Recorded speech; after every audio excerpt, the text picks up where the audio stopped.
Dwight Eisenhower, the 34th president, my friends, when he was a young teenager, was fishing with his best friend. And young Eisenhower said to his best friend that he dreamed one day to be a Major League Baseball player. Eisenhower's friend said his dream was to become President of the United States. And Eisenhower said with a smile, "Neither one of us got our wish." That's funny, guys. I think we had some late nights last night for the Bradford raffle. But you know, my friends, all of us want what those disciples are asking for. Lord, can you get me this glory, this power, this prestige?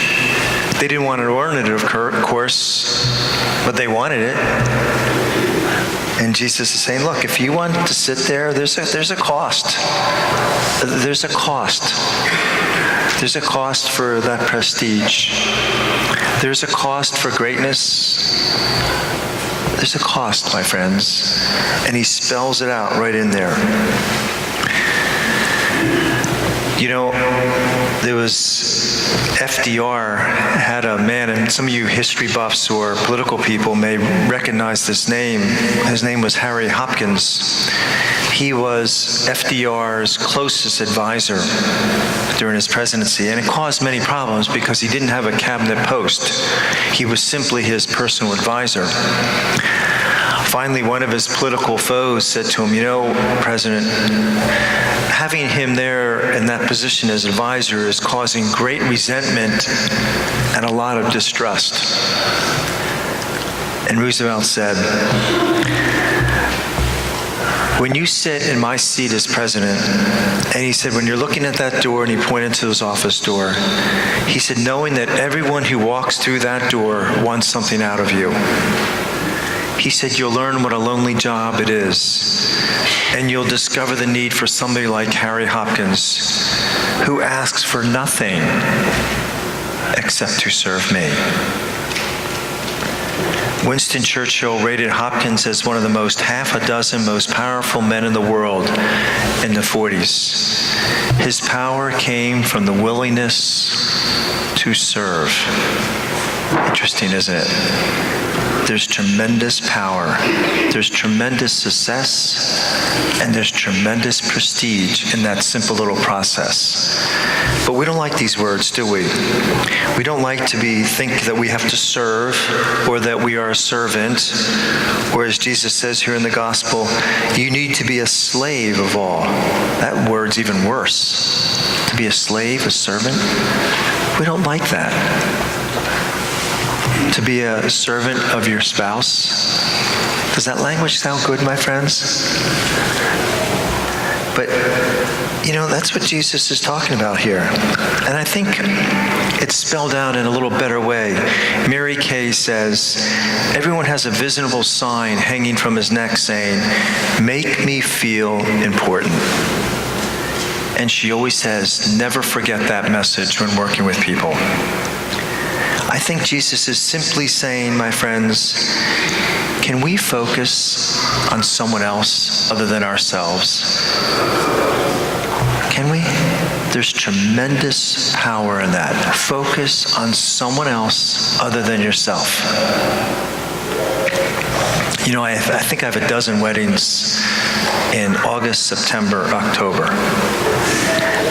And every one of those couples, my friends, when I ask them what love is, you know what they always say? They want to make sure my spouse, who's ever talking about husband, is happy and his needs or his or her needs are met. Now we're celebrating our 50th anniversary right here in front of us. We're 25 years. Do we still feel that same way? Do you? I mean, is that like one of your primary goals? To make sure the needs of your spouse are met?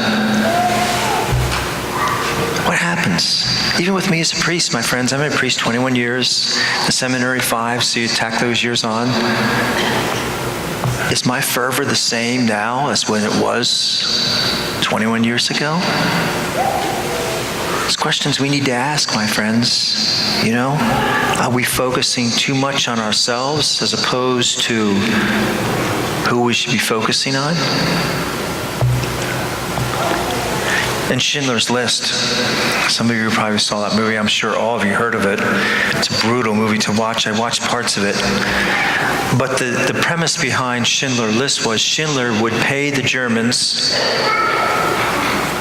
to take these Jews and have them work in his munitions factories. So he not only paid to set these Jewish people free, but then he would also damage the ammunition as well. So it was a dual thing that he was doing.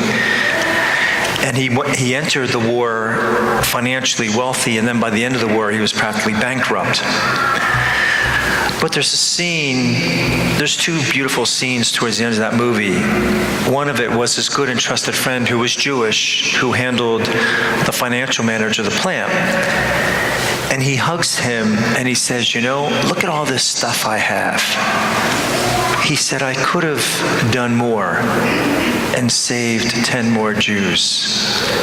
He said, I could have done more. And I thought, you know, maybe that's what Jesus is talking about. We could do more at work. We could do more at our spouse, can't we? We could do more here at church. But we get so caught up with my friends, you know, I do enough. I do enough. That's our common thing, isn't it? I've done enough. And meanwhile, our heart feels empty because we should be doing more, not less. Because we can do more. Many of you remember the end of that movie. They put stones on his burial marker. And you know what that symbolizes? The memory of what he has done will not be blown away. The memory and the sacrifices that Schindler made for them will not be lost. That's what focusing on others does, my friends. The memory doesn't fade, and it changes people's hearts and lives when we live like that. And that's why Jesus is saying true greatness is found in focusing on someone else. God bless you.